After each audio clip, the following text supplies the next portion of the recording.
Hey, if you want to pair your Bluetooth headphones into your POCO X6, first of all, you will have to enter for the pairing mode on your headphones.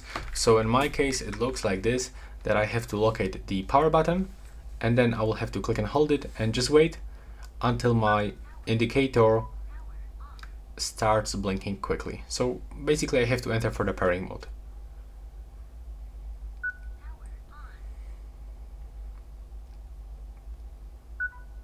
There we go. Now when I'm in the pairing mode, I have to put my headphones close to my POCO X6 and I will have to navigate into the Bluetooth settings. So for example, I can go into them by clicking right here. Now I will have to enable this switcher, click on the more settings. And now from the available devices, I will have to select my Sony headphones. So I have to click on them, accept pair, and after a few seconds, I'm successfully connected. And as you can see, that's very simple. Right now, please subscribe to my channel and see you in the next one.